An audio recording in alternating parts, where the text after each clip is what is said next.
over the internet. I think everyone here has a pretty good idea of what anime is, otherwise you probably won't be here. And everyone probably has a pretty good idea of what is the internet. But I think what is the most interesting thing is how the internet affects the business of animation. How the values of the internet can change and revolutionize the anime business. So to start things off, I want to show you a picture. Actually, is there any way we can dim the lights a little bit? Nice. So can anyone tell me what that picture is? A car, antique car. Yeah, what kind of antique car? Model T, that's right. So why is the Model T so interesting? That's right, it's the assembly line. You guys are quick.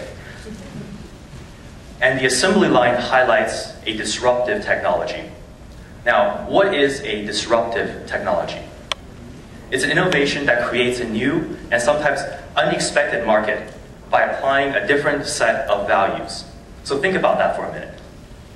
The internet here is the disruptive technology, and it's going to apply a completely different set of values than what traditional animation business is used to.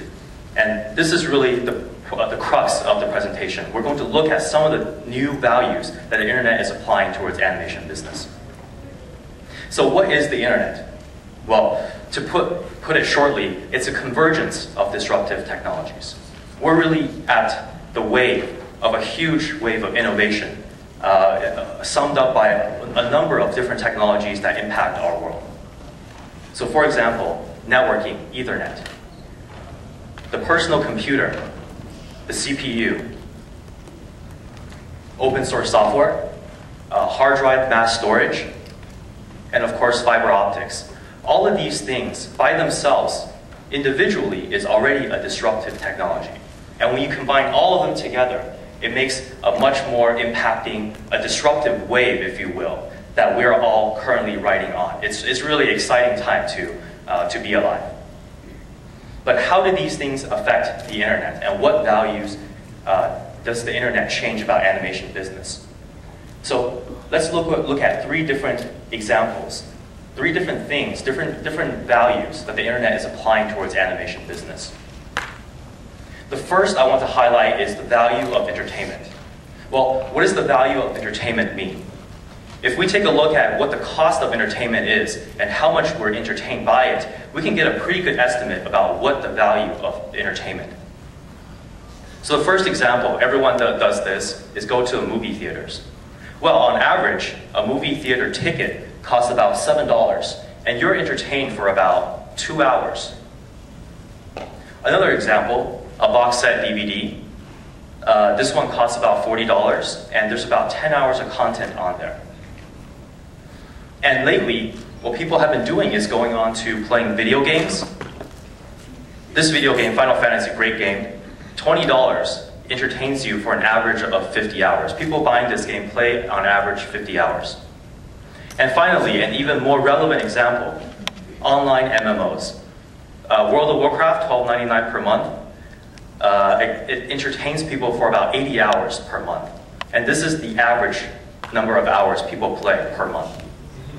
So let's put all of these different forms of entertainment, these different choices this audience has against the graph. And what do we see? Well, obviously, movie theaters and anime on DVD is grossly expensive.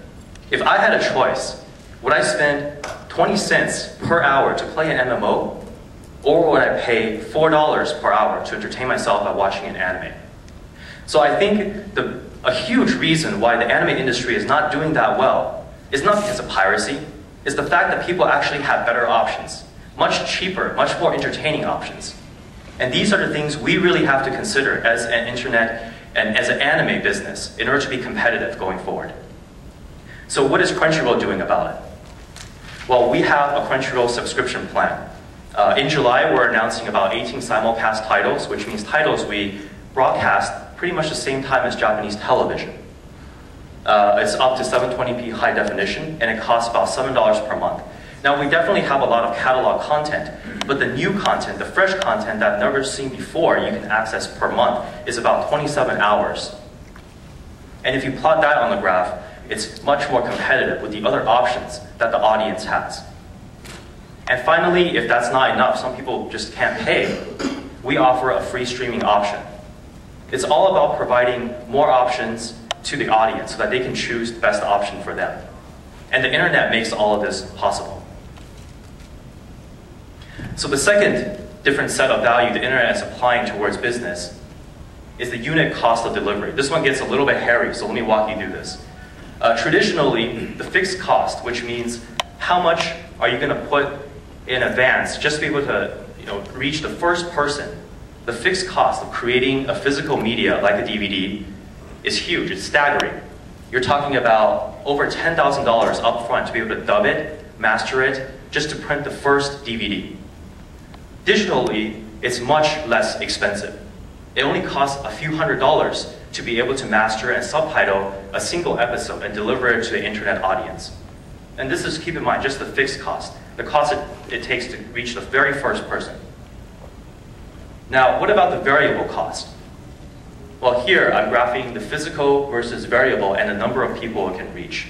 Now, the thing I'm not telling you is that the scale of digital is 100x. So that means for $20,000, I can reach 2,000 people via a DVD, or I can reach 1 million people on the internet, streaming the same exact piece of content. So as you can see, variable cost on the internet is a lot cheaper. You can reach a lot more people, and it's a lot more effective for distribution. Now, what does that mean? Well, the hit shows are always going to be made on DVD, and they're always going to be streaming online. But I think the thing that's most relevant is that the small shows, the shows before that couldn't sell a lot of DVDs, and therefore would never see the market here in the US, is getting a fair chance. It fundamentally changes the business model in that the small players can now get decent exposure to the same people as the big players. And to really highlight that, we have a show called Time of Eve. This is actually animated by one person. The quality is very good. It just takes him about 4 months to make a single episode. But the fact that he can put his content on Crunchyroll and get the same exact exposure worldwide as the latest episode of Naruto is very exciting for all the people out there, for all the animation studio, all the small single animation studios out there.